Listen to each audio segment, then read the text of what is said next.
repeat this for everybody. When you're in Nelson, get them to take you to Huckleberry's. Okay, so when I'm in Nelson, get them to take me to Huckleberry's. Is Huckleberry's a person, place, or thing? No, I brought them for you last night. Oh, like Huckleberries? Oh, I love Huckleberries. Awesome, thank you. I'm going to guzzle Huckleberries. Question over here. I have 2 short questions. 2 short questions. When you were in Iceland, was the volcano still going? No, when I was in Iceland, the volcano had toned down. We did get very close to that volcano. I even got a bunch of volcanic ash, which I did bring back here, which was cool. And the other thing I want to know is, what kind is your favorite zapper? Because I'm going to buy one. Oh, a zapper. What's my favorite zapper out there? It's definitely the Terminator 2 or T-Rex zapper. This is it right here. That's put out by Don Croft. Don Croft. C-R-O-F-T. This is a disruptive technology. That's a disruptive technology. What is this? It's so silly, it's so stupid, and it's so simple, and it works. And what does that mean about the nature of science and the nature of our future and the nature of reality? All this is, for those of you who are electronically minded, is a 555 switcher running off a 9-volt battery that goes basically on, off, 15 times per second, 15 hertz, and it's a positive offset square wave output. That is an absolute corrosive frequency to parasites. Parasites hate it. Are you familiar with SOTA? Because that's the one I have. Yeah, I have SOTA equipment, S-O-T-A. I like SOTA's equipment. I like what they put out. I like that company. I think they put out good products. And so this type of thing, like zappers, this is what I talk about in my Longevity Now program. You need some knowledge, because when you get into this stuff, there's so much stuff out there, and there's a lot of kooky stuff out there. Let's be realistic. There's a lot of kooky stuff out there. So I try to filter through that for you and get you the stuff that will really produce the results.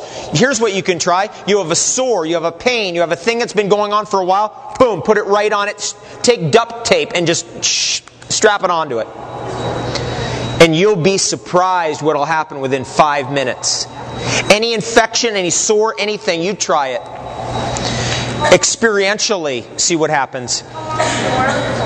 I'll wear this 24 hours because I'm at a point where my alkalinity is high enough that it no longer burns me. But if I'm acidic, and some people in this room are acidic, not anybody in this room that I would point at, but there might be somebody in this room who has acidity problems. When you put this on, it'll start stinging. You'll be like, ooh, whoa, woo, woo. You can't be in a bus or an airplane while that's going on. The party might be good. And what it's doing is the negatively charged electrode is pulling or sucking out the garbage. Sucks it right through your skin. Now you'd say this doesn't work, this can't do anything.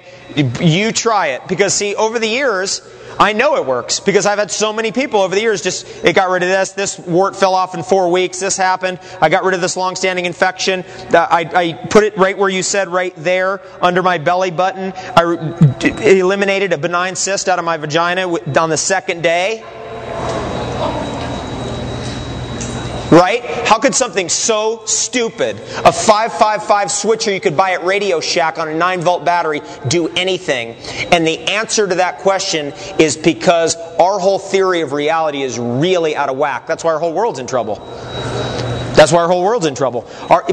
Just because something's simple doesn't mean it isn't clever.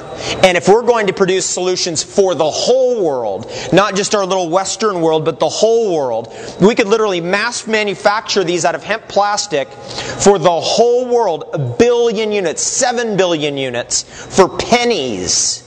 And everybody could have a little device that basically, you wear this device and you get yourself alkaline and you finally, it doesn't stop, there's no more burning or anything. You cannot get sick wearing a zapper ever. It's impossible. Well, how come I didn't show up here sick?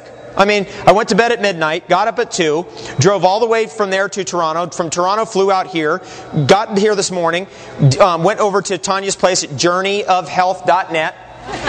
And then came right over here. How come I'm not sick, tired, wiped out, bags under my eyes? Where do you get it from? Don Croft. Don Croft. Just Google it. Terminator 2, like I'll be back. Okay. I didn't hear that. I'm sorry. Oh, Upaya Naturals has it here in Canada. They're a pretty cool little company. UpayaNaturals.com or .ca. UPAYA. Okay, question over here. Two questions. One, I understand both your parents are doctors. What are they making you? First question. Second question is, someone had said that, quoting you, that you said that Canadians would wind up with nutritional deficiencies if they attempt to be 100% raw. That's a pretty broad statement. Let's address the first question first. My parents both in the medical field, and I grew up in that environment in a way that's hard to really believe now. I can't hardly believe it now. If I go back, when I was a kid and I was 4 years old, I went with my dad on house calls. That's what we did. Me and my brother would go with my dad on house calls. We did that for years. I grew up in my dad's office. We spent the whole summer at my dad's office, all the patients. I saw crazy stuff because it was right next to a place called Seaside Heights, I'm sorry. We lived in Seaside Park. My dad's office was right at the edge of Seaside Park and Seaside Heights. Seaside Heights is like a party town. People come in, they get smashed on cocaine, alcohol, every kind of drug in the book, and then they'd wreck on their motorcycle, and the nearest hospital is 20 miles away, so those people get dragged into my dad's office in the middle of the summer. After one summer, actually, of doing that when I was about 5 or 6, my mom said, you know what, actually, we're not going to be hanging around here anymore. And took me out of that environment because it was so gnarly what was going on. Anyway, so what do they think about what I'm doing now? They're happy to see that I'm a success in life. Are they eating raw food? No. If I make them some kind of superfood elixir, will they drink it? Yes. Are they really into it? No. Do they entertain it? Yes. Kind of like, yeah, that's good. Yeah, okay. Kind of like that. Anyway, 100% raw in Canada, that's a broad statement. There are so many ecosystems and microclimates here in Canada. It's ridiculous. I would never make a statement like that. If you're in London, I'd say it's very difficult to be 100% raw without some sophisticated knowledge. I will say that here it's easy because there's so many wild lands. There's so much wild food available, and it's basically you get up in the mountains and everything's wild again. It's like, whoa, there's real nutrients in wild food. So I'm not going to say that it's true of everywhere, but I would say that in Canada, the biggest nation in the world with the least amount of population, that's a pretty good combination. You got some resources here, big time, that aren't being used. Question here. Oh yeah, but they spray overhead all the time. Oh, chemtrails? Yeah, what about chemtrails? Who's going to stop that? We got to. We got to stop it. This whole chemtrail business, it's omnicide is where they're at now. Let's just kill everybody, including ourselves. That's the parasite consciousness. It's parasite consciousness. When a being has been totally decapitated by parasites, the parasites are now running the show, which is actually what the world situation is. And that's why parasites are only in Mexico, right? Or you'd only get parasites in a jungle somewhere, right? Isn't that what they're telling you? Why would they say that? Because if I was a parasite, as far as I'm concerned, I don't exist. If you know what I mean. And let me just give you a little bit of a mental game to play.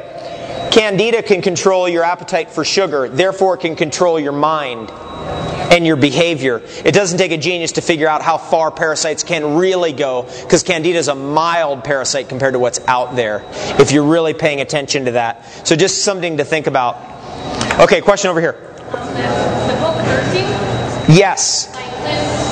Ober, O-B-E-R. There's a book out there on grounding and this whole grounding technology called Earthing. And it's by my friend Clint Ober, O-B-E-R. It's an amazing discovery. That what's in that book is just it's outrageous knowledge, it's outrageous information. Very important. Because we're sleeping basically on dirty capacitors, which is a box spring. That's a dirty capacitor. It's picking up EMF fields off of your sockets, off your every extension cord in your room. And those spirals in your box spring pick up that energy and then bleed it out in a dirty way. Then you've got your mattress sitting on top of that, which is an attractor for static electricity. Static electricity immediately breaks down your immune system. Static electricity instantly breaks down your immune system. You know when you get static electricity and you touch it, pop? You know that? That's the